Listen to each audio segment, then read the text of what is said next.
Hello, everybody. It's me and the guest lecturer, Mo, here to tell you all more about some American government. All right, this week we're learning about the legislative branch. We have a bit of a slower week when it comes to expectations on your end. You don't have an assignment or a quiz due this week. Sigh of relief. Just a little bit of a break for you guys. Just a heads up, we don't have too many more breaks left. We're at the fourth week of this course. We're flying by. We're almost at the halfway point, and we have a lot of work to do. Remember, we have to learn everything there is to know about American government in about 2.5 months. So let's get going, learn more about our Congress, and Mo will eventually leave. All right, today's objectives: get Mo away from the camera, understand the general structures of the legislative branch, identify the powers of Congress and the differences between the two branches, the House and the Senate, a lot of which you already know, but let's get some reminders and make sure we're all at the same place. It's been, for some of us, many, many years since we've even thought about the House and the Senate. So I understand forgetting some details. So we're going to get some overview on that, explain how a bill gets passed in Congress, how a bill becomes a law, the Schoolhouse Rock video. We're going to look at the 4 steps in this course, 4 steps of the legislative process. We're going to interpret the meaning of the necessary and proper clause, also known as the elastic clause.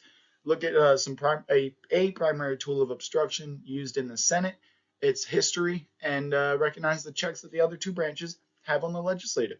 So let's get going.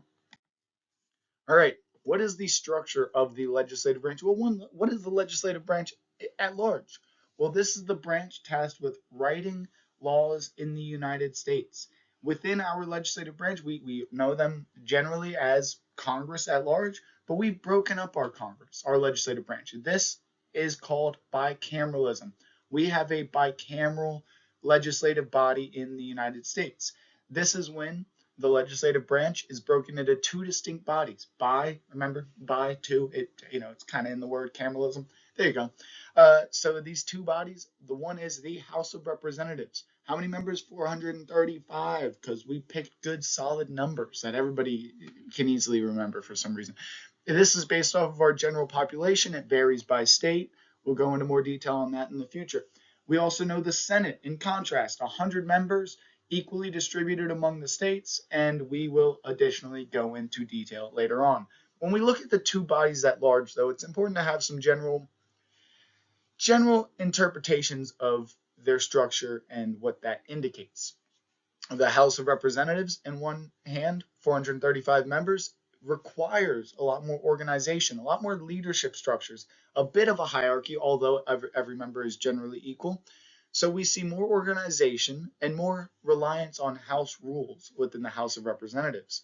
This is due to how many members it has and the fact that they are elected on 2-year terms with the aim of acting as a voice for the people through very small regional districts. So these House members oftentimes come in with clear policy objectives. They often have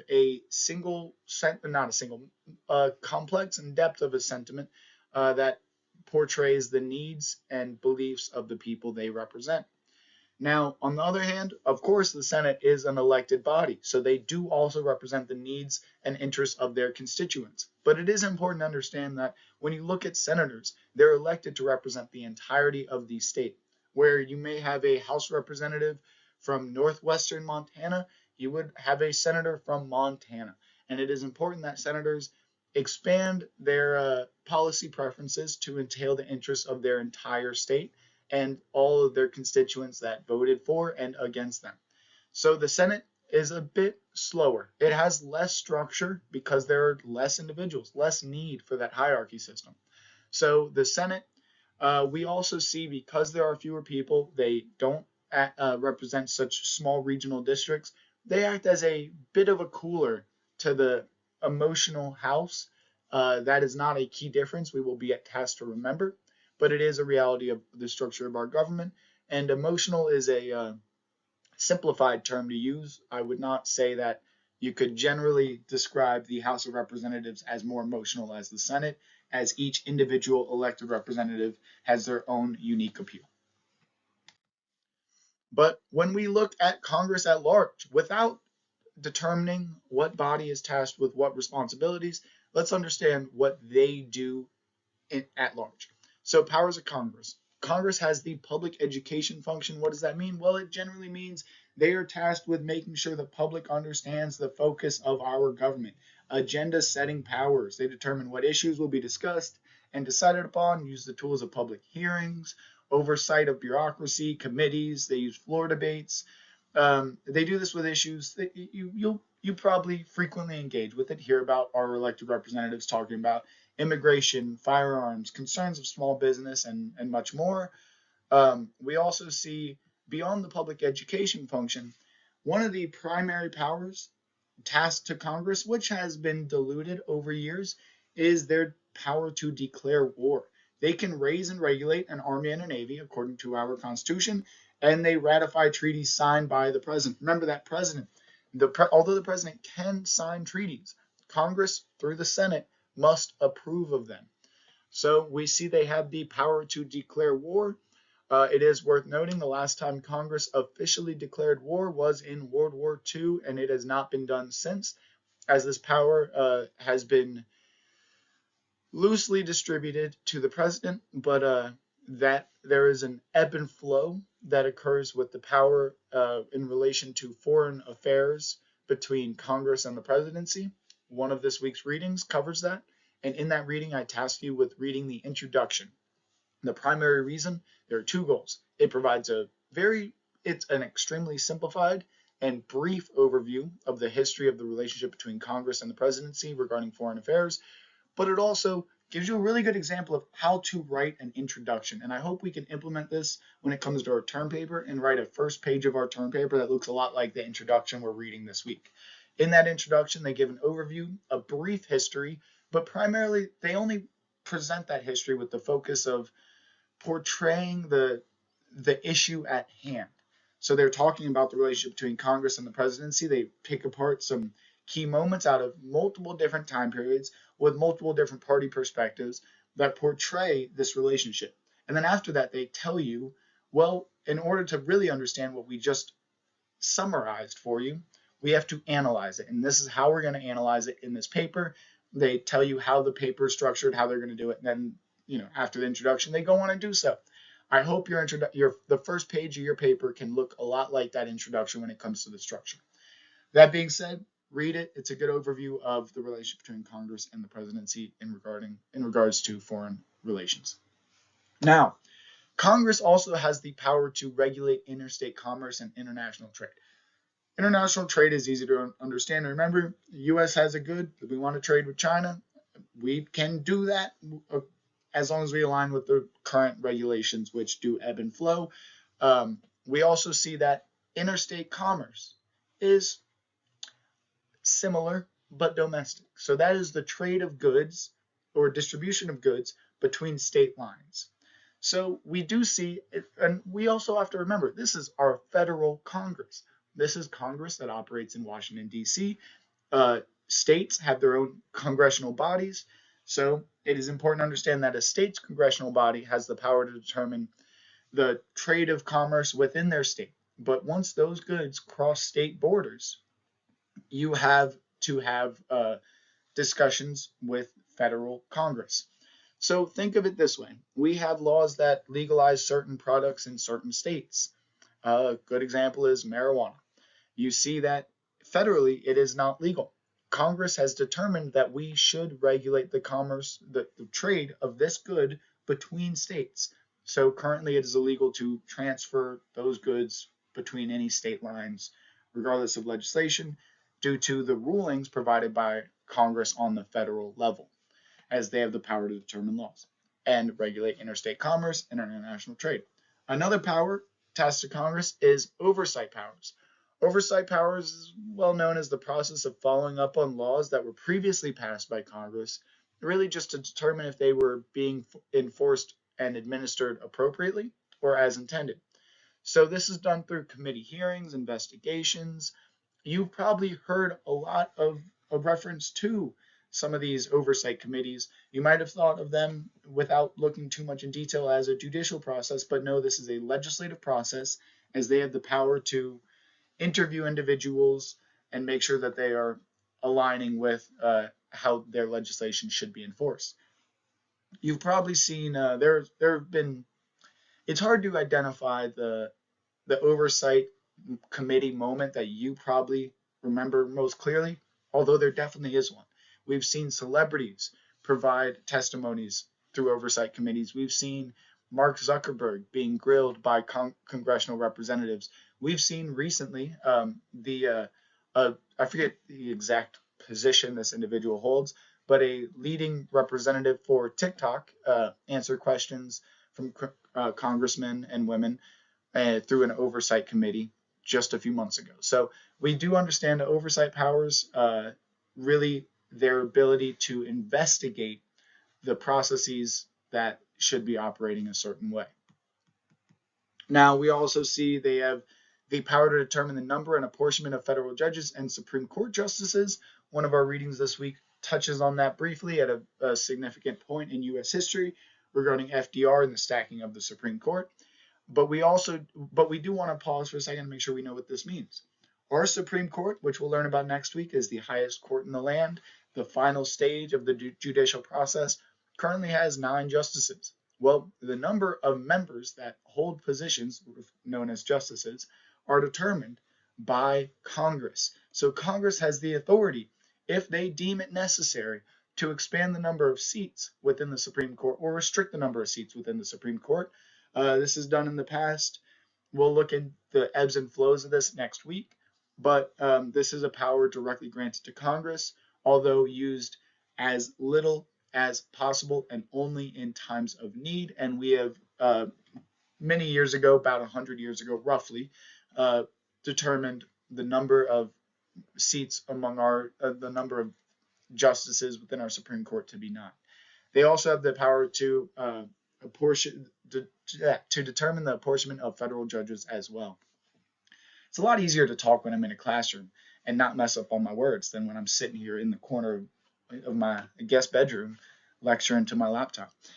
So another power granted to Congress is the power over naturalization and the citizenship process. Think of the 14th Amendment and your birthright citizenship. We've had discussions about that to date. Congress does have the power and authority to determine the rules and regulations regarding the citizenship process, although we do have in our Constitution some groundworks provided through constitutional amendments of the past. We also see approval powers. Remember, the president gets to appoint almost 9,000 total positions. Think of federal judges, cabinet members, heads of departments. Well, the Senate, with every single one of those, has the power to approve or disapprove of those appointments. We see a lot of appointments being approved with general ease, but we do see through time and time throughout U.S. history and a significant period in recent U.S. history we'll look into in a few slides, we have had significant delays in the appointment and approval process as Senate has pushed back on some appointments. Now, the final power of Congress, the most important, one of the overarching powers that acts as a regulatory feature on the other branches, is that Congress has the power of the purse. They have the power and responsibility to impose taxes and tariffs, borrow funds, print currency, regulate its value, determine bankruptcy laws, and so much more regarding our financial systems. They also have responsibilities regarding postal services and infrastructure funding. Also, think of it this way: if we have military engagements, Congress is tasked with determining the funding that we must allocate to certain processes. So Congress has the power of the purse. Remember last week we talked about some executive orders. We mentioned President Joe Biden's executive order for giving student loan debt. Well, that was struck down by our courts on the basis that the power of the purse is a power granted to Congress, not the presidency. We've seen this act as the constitutional legitimation for pushing back on executive overreach throughout many periods of U.S. history, and nearly every president has engaged with some level of pushback regarding the power of the purse being granted to Congress. All right, Congress. Our Constitution provides something known as the elastic clause, also the necessary and proper clause. This clause states directly that Congress shall have the power to make all laws which shall be necessary and proper for carrying into execution the foregoing powers and all other powers vested by this Constitution in the government of the United States or in any department or office of or officer thereof. We're thriving. So, what is the necessary and proper clause state? Well, it generally states that it grants the federal government and specifically Congress the powers to do whatever is necessary and proper to protect the nation. This provided the basis for expanding the national government and expanding congressional powers and aims to act as a check on the expansion of presidential powers. So through the readings that you'll see this week regarding the very brief reading regarding foreign policy and the presidency and Congress, we do see there is a constant ebb and flow. Remember, our government is structured on the theory of checks and balances. Well, this determination of power allocation between the executive branch and the legislative branch is constantly ebbing and flowing. It is in constant challenge. And one of the clauses we have implemented in our Constitution to maintain the strength and validity of our Congress and the power that the Congress shall have to make sure that we are safe and secure as a nation, we do clearly see them through the necessary and proper clause. Rambled on there for a bit. But a great example of the necessary and proper clause being utilized or enforced is after 9/11 in early 2000s, after 2001. We see that airport security was nationalized relying upon the elastic clause, the necessary and proper clause, to provide more security. So this was the nationalization of airport security quite, throughout the entire nation. This is when we started to have to take our shoes off and, deal with the excessive, at times, maybe not excessive, I don't know, just an opinion, the detailed requirements that we must go through to travel. So the necessary and proper clause is found in Article 1, Section 8, Clause 18 of the United States Constitution, and provides the expansion of congressional powers to act as a check on the presidential powers. Now, covered some overarching concepts and powers of Congress at large, but let's stop saying Congress and let's start talking about the House of Representatives and the Senate, the two bodies that make up Congress. Well, in the House of Representatives, we have 435 members. They are elected every 2 years, and they have 2-year terms. We've heard the midterm elections. We're going to see a said color wave in the midterms in whatever election process you are thinking of. Well, that is because we do not elect senators every 2 years, but instead every 6 years. And we elect our House representatives every 2 years. So midterm elections is when you'll see a large number of House representatives being voted for, in addition to some senators, depending on their timing. So 2-year terms, 435 members, apportionment by state based off of the population. Who has more House members, Virginia or Montana? The answer is Virginia. It has a larger population. We see that the distribution of House representatives to citizens was originally aimed, you can read in the Federalist Papers, James Madison stated that he desires roughly 30,000 constituents to every single representative. Some states we are somewhat close to that. Think of, I believe Wyoming is the closest to that, where we're close to 50,000, 50,000 constituents to every representative. But there are some states in which there are 100,000 citizens to every House representative. This is not a perfect calculation, as we have capped the number of House representatives many years ago. I believe it was in the late 1950s when we determined that it was going to stay at 435. This was briefly after a slight increase when we added Hawaii and Alaska, and they obtained, and we were at, I believe, 437. But we are at 435 members for the foreseeable future. And out of these members, remember when I said there is a clearer hierarchy system within the House of Representatives? Well, there are some positions that deserve significant focus. the most, I would argue, the position within our federal government that warrants the least attention, but that obtains the least attention, but warrants the most, is the Speaker of the House. The Speaker of the House, we'll have a slide on this position and the powers in just a moment, is currently Mike Johnson, a Republican representative. This is a Republican representative because the majority of seats in the House of Representatives are held by Republican candidates. We see that this also determines who the majority leader is. This will also be a Republican candidate. The current majority leader is Republican Steve Scalise, party leader elected by the majority of the party. These are positions who are elected by all party representatives within the House. So the House Republicans will get together to vote for who the Speaker of the House is if they have the majority, and same with the majority leader, and same for the Democrats currently with the minority leader position, which is currently held by Democrat Hakeem Jeffries. Now, in addition to these majority leader and minority leader positions who act as leaders, I guess you could say, simply put, for their parties, they try and collect as many votes for certain bills. They try and represent the sentiments of their party when significant national news stories come about.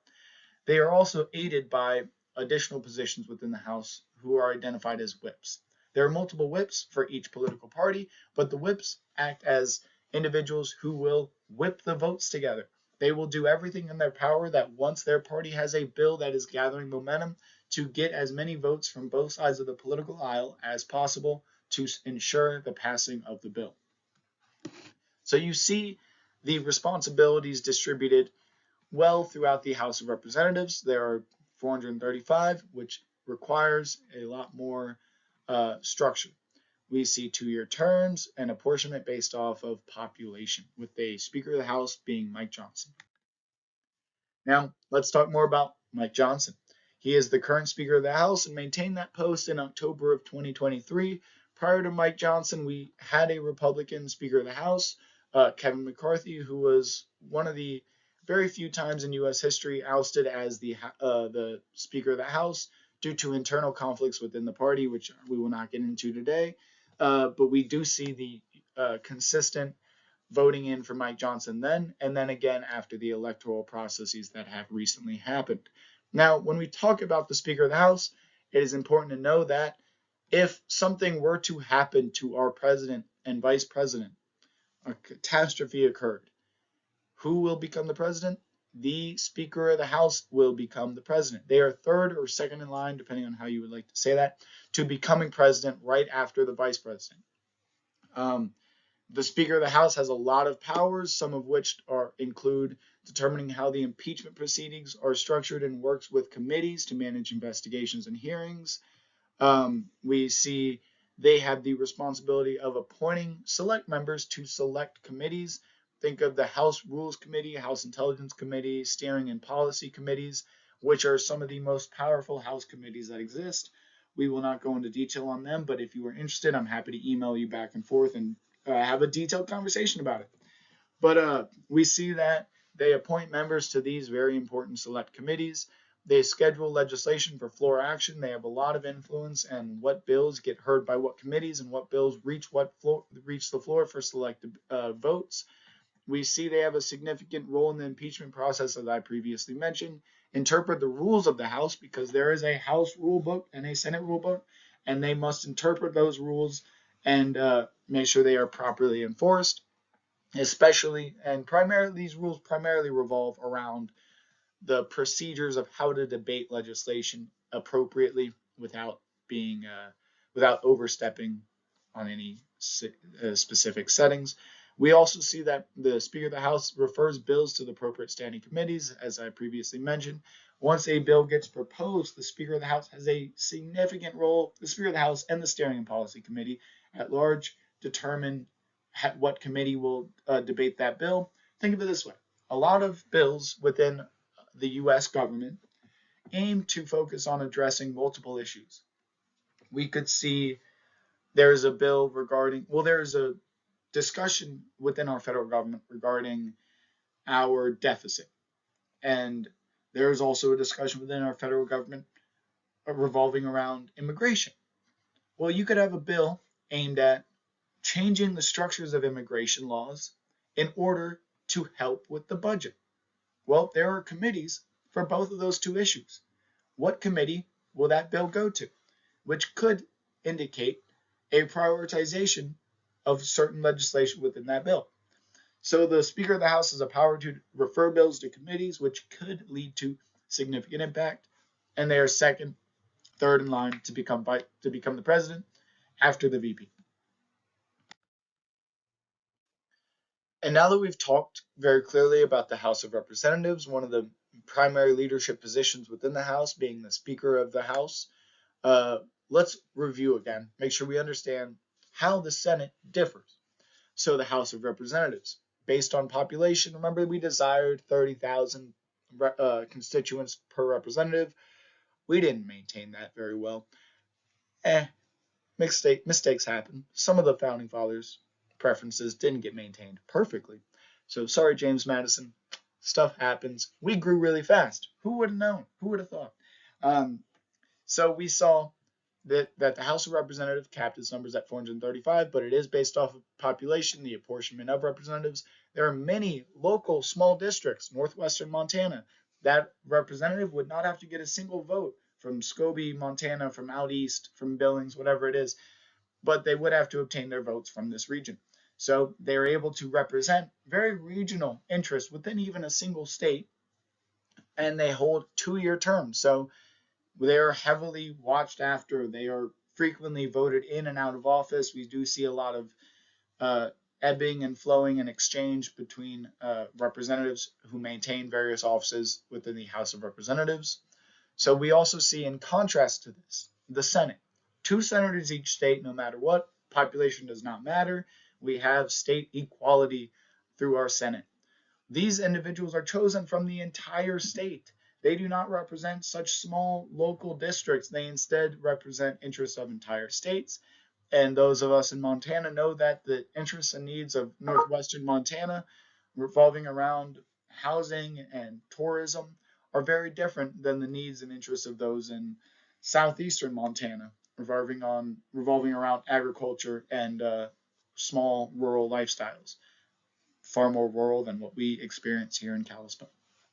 So we see they are chosen from the entire state and must represent the interests of both of those collectives. They hold the office for 6 years. They do not have to worry so much about the next election process and are instead able to be more embedded in the policies they are engaging with in each term. So one way to think of one of the reasons why we had 6-year terms is because the Senate does act as a check on the House of Representatives. Sometimes the senators do have to come in and shut down that somewhat popular legislation, and we give them 6-year terms so they have a shelter from the electoral process and are enabled and really empowered to strike down some legislation when they believe it is necessary without fear of being voted out just a few months down the road. We see, because there's equal distribution, equal apportionment between states, there are 100 members within the Senate. So House and Senate, well, they have to work together to do some things. And one of those things is passing legislation. So when we talk about the lawmaking process, just generally understanding, it is important to embed ourselves with the concept and reinforce this in our minds that representatives defend the interests of their home district constituents, state, and entire nation. What is first on that list? Home district constituents. Oftentimes we do see legislation encouraged by various representatives that might seem jarring based on where we live, the culture that we live within, and our understanding of society around us. But it is important to understand and try your best to understand the origins and the reasoning for certain legislation as they are representing a home district constituent that is different than you yourself. But that is also worth stating that they must expand their interests to make sure that their legislation does not just strengthen their home constituents, but also maintains a safe, secure nation and state. So try and understand the reasoning behind their district, their home constituents reasoning behind various legislation when it may seem jarring to you. And when we talk about the lawmaking process, we're going to understand the lawmaking process as a 4-step procedure within the United States government. Proposal, committee, vote, president. We'll talk about that on the next slide. But more details within our lawmaking process are some things called earmarks. These were banned for about 10 years throughout the 2010s. So, some of our grade school experiences were occurring at a period where we had no earmarks in Congress.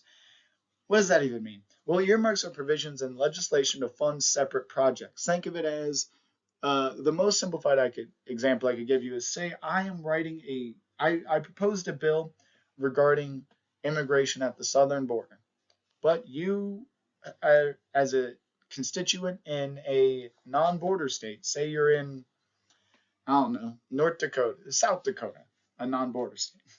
So you're in South Dakota and you think, well, my constituents do not have that much focus on immigration and we're putting a lot of money towards this. Can we provide an earmark in this legislation to provide an additional said $1 million to fund whatever projects, to fund housing in South Dakota to maintain that the constituents of that state are benefiting from this legislation? An earmark is a provision in legislation to fund separate projects. Banned for 10 years, brought back about 8 years ago. And this has become a tool in expanding the powers and impact of certain legislation. We have a reading on earmarks in this week. Please look at them on Eagle Online. You may have questions regarding them in the future. Also, bipartisanship. We talked about this previously through the scope of polarization and factions, but bipartisanship, well, what were we talking about? We were talking about our representatives' ability to work together. So bipartisanship is when a legislative action is backed by both political parties, by opposing political parties, and we see legislation with positive yes votes from members of Democratic, Republican, and Libertarian parties. And when we do get to the point where we are about to cast our final vote, all of our representatives are about to vote. For one, representatives do get sick sometimes, right?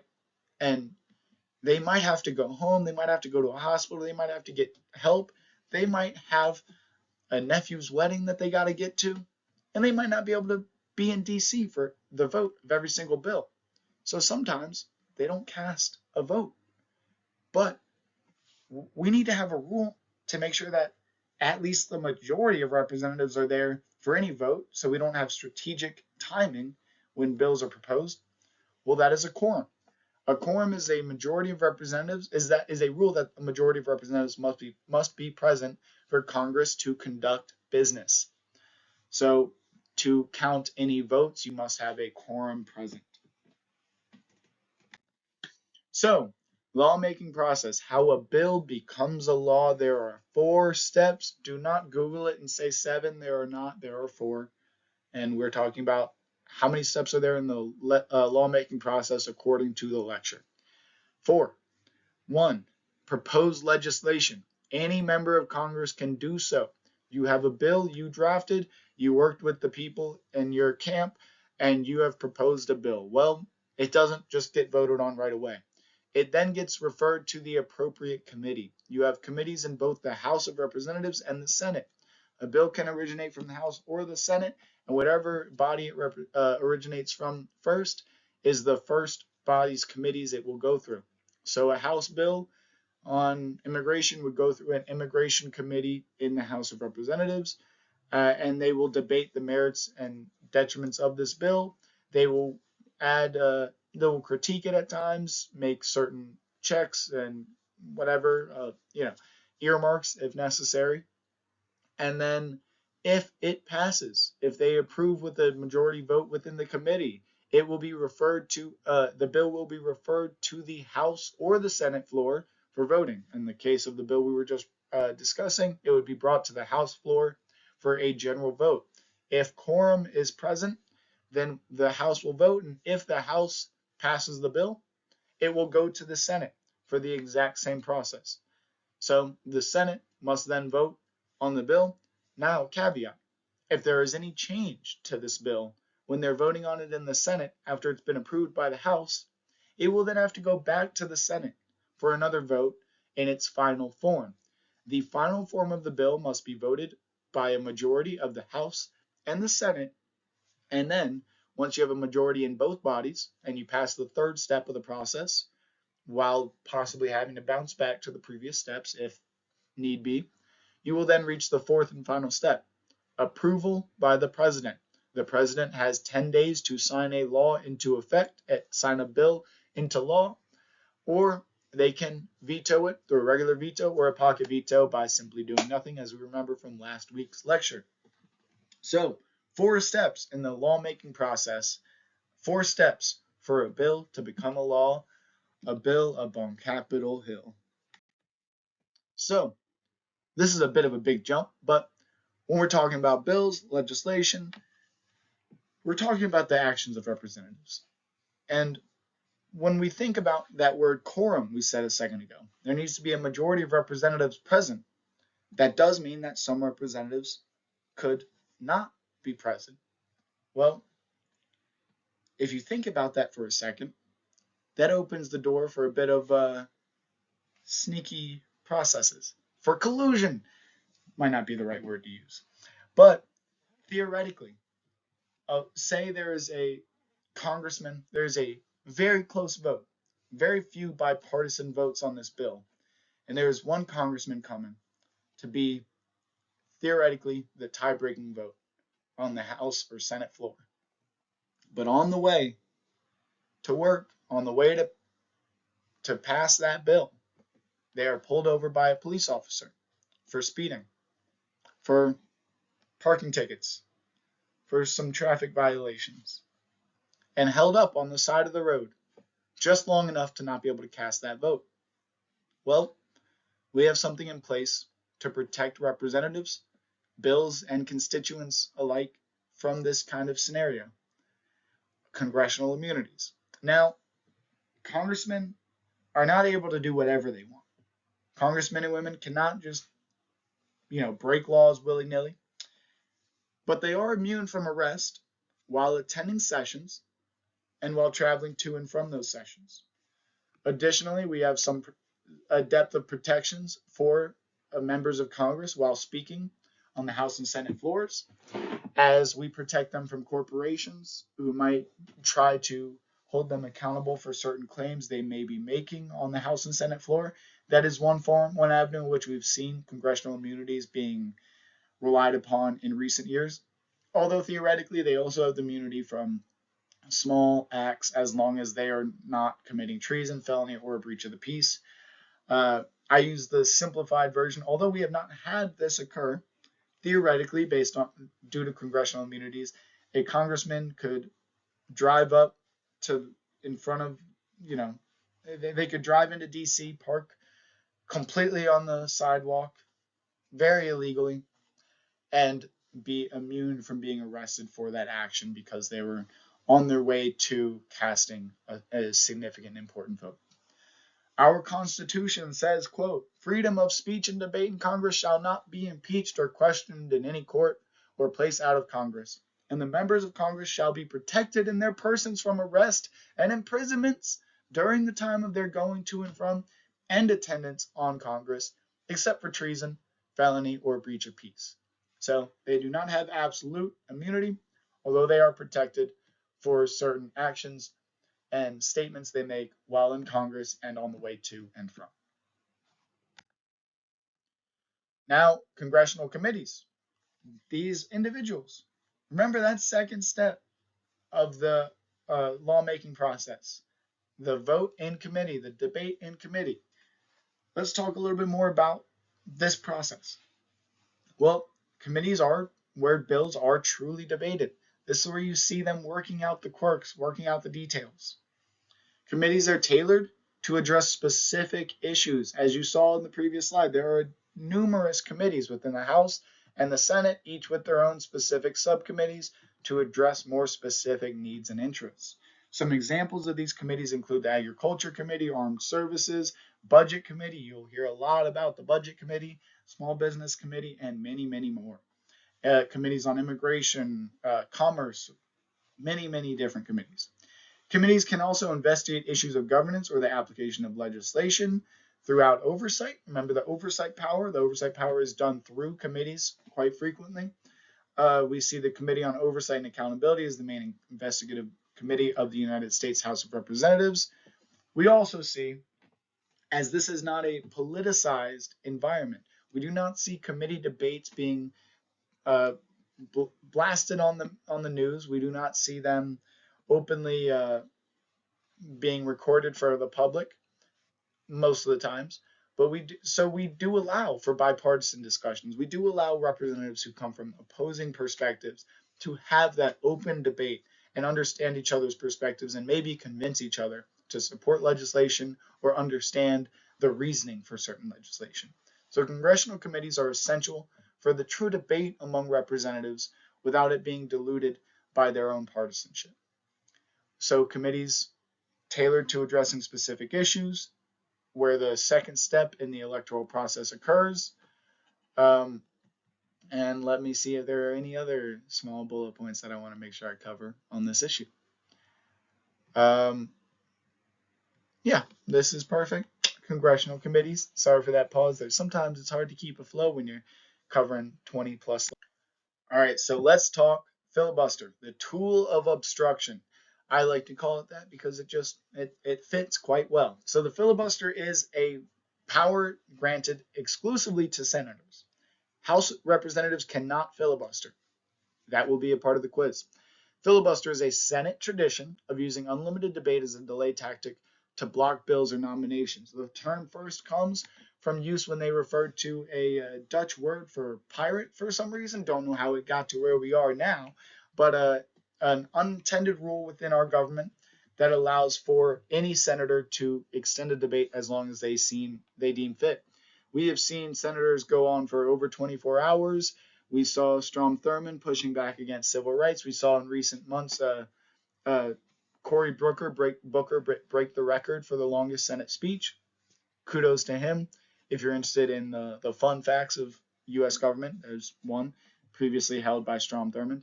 But filibuster, extended debate, we have seen some senators. Well, we saw Strom Thurmond read the phone book for a significant amount of time and then go through all statutory documents of the U.S. federal government, like the Constitution, Bill of Rights, all 27 amendments. We also saw that I've heard some Jay-Z lyrics cited in filibusters, entire songs. I've heard Green Eggs and Ham perfectly recited, poetically, I must say, by Ted Cruz. Pretty impressive. I always love to play a video of a couple noteworthy and funny filibuster moments throughout history when I do this lecture in person, but it's a little difficult over recording. But filibuster, extending the debate as long as you can physically speak before a vote is cast. Now, this can be stopped by other representatives through the process called cloture, also known as Rule 22. This is when debate will end if 16 senators sign a petition requesting it and 3/5, 60 senators total, vote for it. Each senator can then speak for a max of 1 hour, and then they must vote on the bill in question. Now, it is also worth noting that there is a way to prevent the possibility of a filibuster, and this is done in the House. Now, this is only ever done regarding budget bills because you have to have some kind of check on how frequently you utilize reconciliation. Reconciliation exclusively applies for budget bills. It's when a House can send a budget bill to Congress with rules specifying that it cannot be filibustered. This is done so we avoid government shutdowns. We can raise that debt ceiling if needed. We can do various things regarding our federal budget when necessary. And we also remember the nuclear option. If you paid attention to politics in the 2010s, you frequently heard about reference to the nuclear option. Less focused on in recent years, but was heavily debated throughout the 2010s. Well, the nuclear option is a tool used to end a filibuster, to limit or completely abolish the filibuster and rely on a majority vote in the Senate.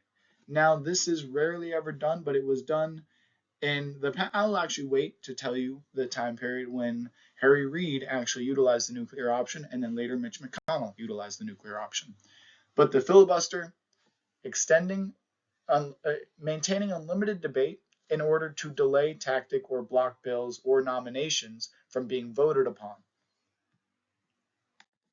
Now, when we look at the history of the filibuster, it is important to, and I'll post an optional video on YouTube that's just pretty beneficial. It gives you a very good overview of the history of the filibuster by Adam Jensen, who is a political scientist who wrote a very good book, Kill Switch, on filibuster, which I recommend. It was a fascinating read. Audiobooks on it helps you get through it fast.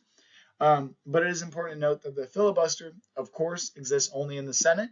One of the key things we must remember about the filibuster, and that it is not a part of our U.S. Constitution, and it was not a part of the founders' visions. This was intended to strengthen minority groups in Congress, but it was not originally a part of our Constitution, as we must remember.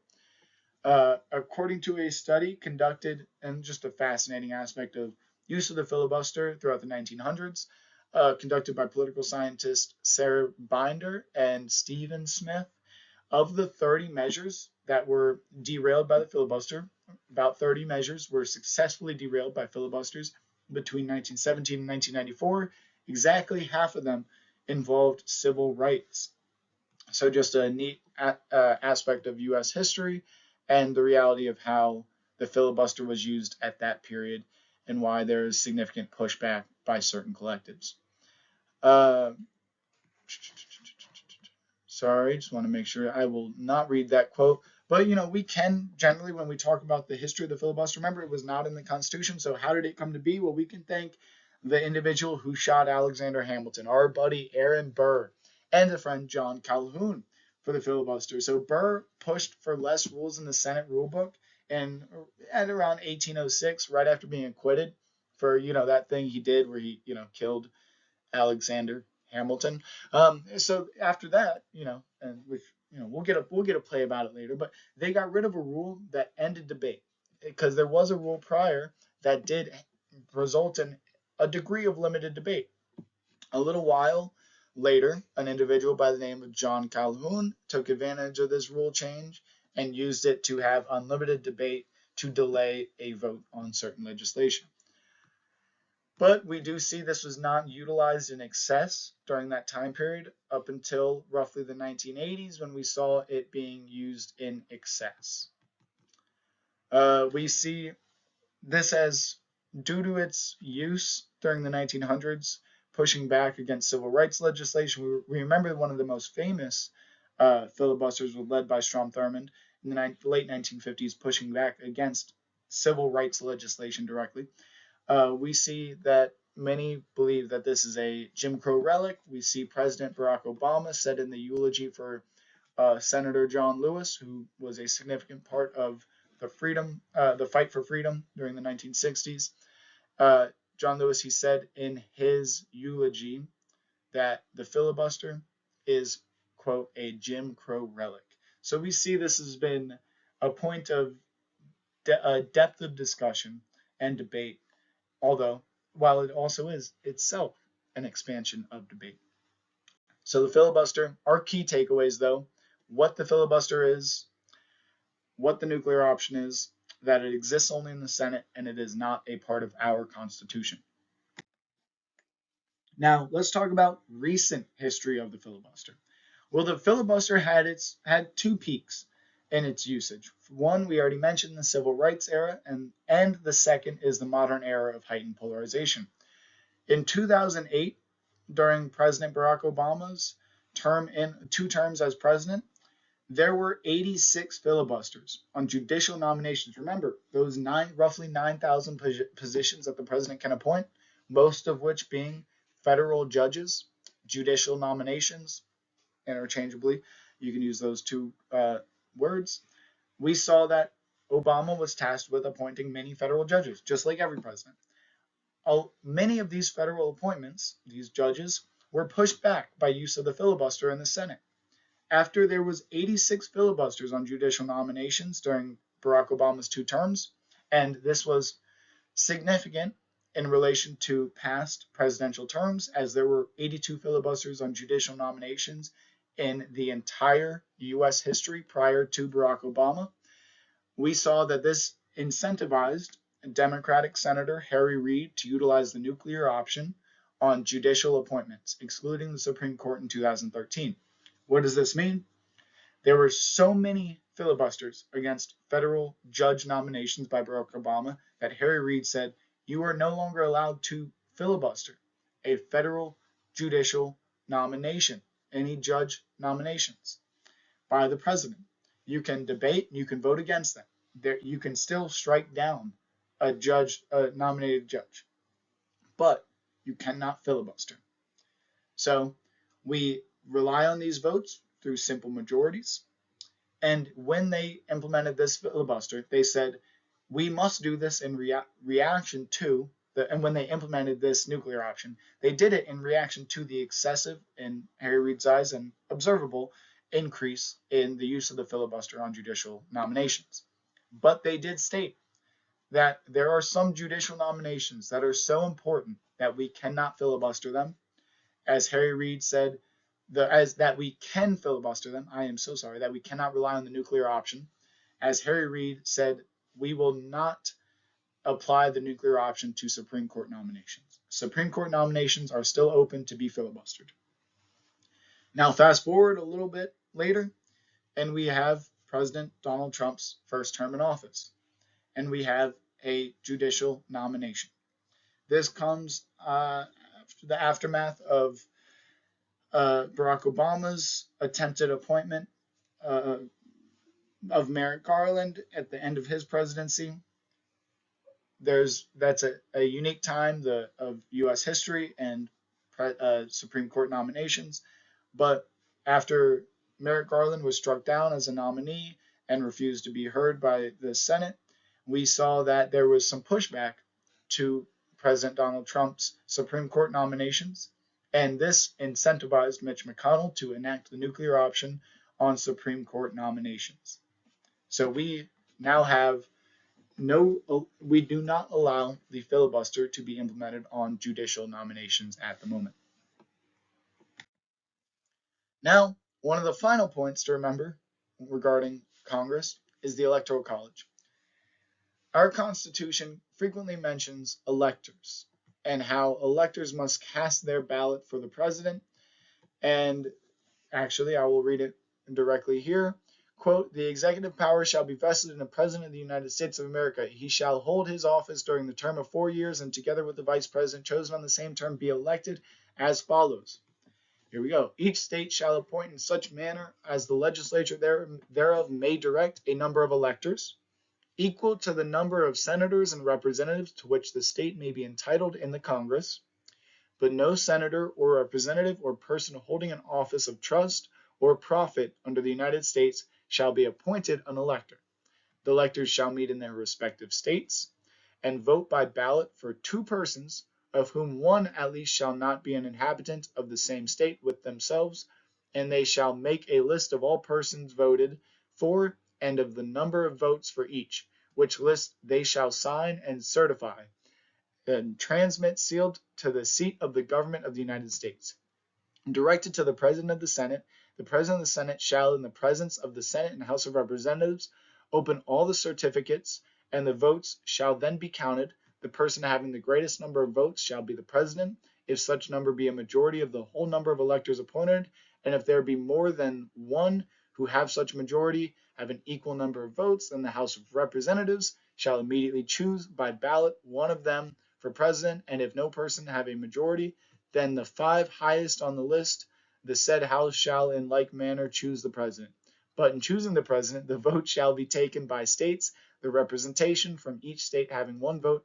A quorum, keyword, for this purpose shall consist of a member or members from 2/3 of the states, and a majority of all the states shall be necessary to choose to a choice. In every case, after the choice of the President, the person having the greatest number of the votes of the electors shall be the Vice President, but if there should remain 2 or more who have equal votes, the Senate shall choose from them by ballot the Vice President. That was a lot, but what I laid out there for one is, how do we determine the total number of Electoral College electors? Well, the Electoral College consists of 438 representatives from all 50 states and Washington, D.C., and the number of electoral college votes is equal to the number of national representatives in the states plus 3 electoral college votes granted to Washington, D.C. So in Montana, for example, we have 2 members of the Federal House of Representatives and 2 senators, resulting in 2 electoral college votes. We had an increase in the most recent 2020 census, as we previously had 3 electoral college votes, and we snagged one of California's. So we obtained 1 more House representative, and California obtained 1 less back in 2020. That is in result of the apportionment of the House of Representatives, while also still having a cap on total House representatives. So, and the electoral process to determine who the president is, we see that you must obtain the majority of the electors' votes, the electoral college. That is 270. If there is a tie, we remember due to the 12th Amendment, the House of Representatives then votes, and as you can see through the reading of that complex quote from our Constitution, if there's a tie within the House, we then have the Senate vote, but that has never been done in U.S. history. So we also see in this process the period in which the events occur where the vice president verifies, I guess you could say, the results of the election, which was the process in which we saw occurring in January 6th when there was significant protests and events occurring on the outskirts of the Capitol building in Washington, D.C., resulting in some lives lost and an event that caught the attention of many nationally. That was occurring while the vice president was doing the process I just laid out, while the vice president, at the time Mike Pence, was verifying the distribution of votes among electors within the Electoral College and validating the results of the election. So we see this is a very important responsibility. The electors in the Electoral College cannot be sitting representatives. That is worth noting, although I will not quiz you on it. They are appointed by party prior to the election.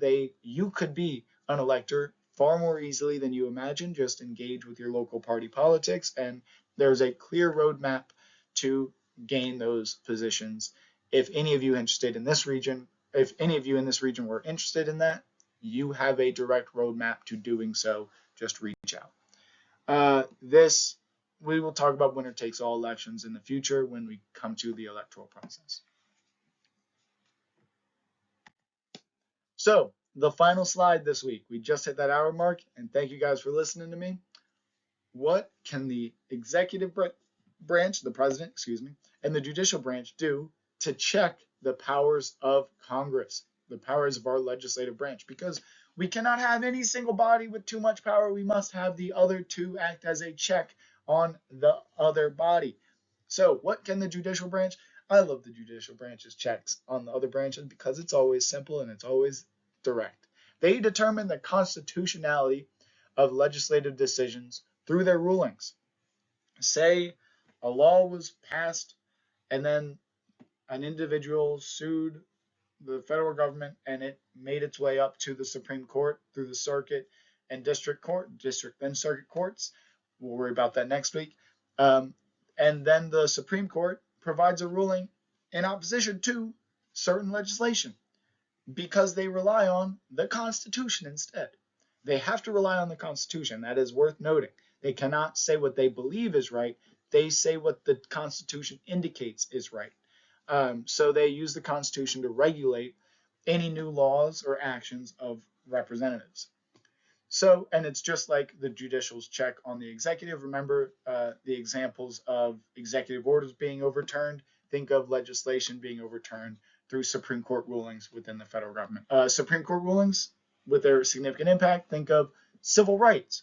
We did not have equal access to all until there was a Supreme Court ruling providing that interpretation.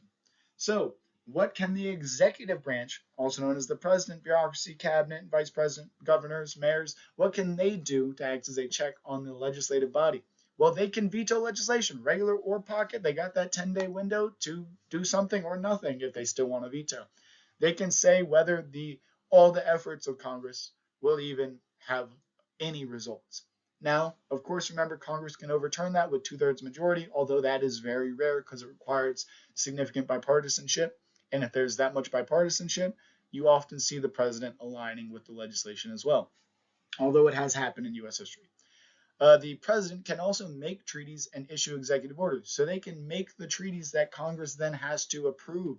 They can sign executive orders that slightly alter the way the executive agencies enforce the legislation signed by Congress. So if they can work out the quirks through executive orders, and treaties determine what Congress must debate. President can also call special sessions in Congress if there is a significant issue facing the general population. We must know that our Congress, our legislative branch, they're not constantly in DC. They work while in session in DC, and then there are periods out of session where they are not debating legislation on House or Senate floor. So it is important to know that the president can call them into DC for special sessions regarding significant, normally emergency threats or policies that must be addressed. Now, what do we learn? You know how this slide goes. This is your chance to review. Read these questions, try and answer them yourselves, and then go to the next slide right here and make sure you have the right answers. So here are the answers to the past questions. Learn about Congress. These are important ones. It's a lot, but some review, so that's why there are so many bullet points.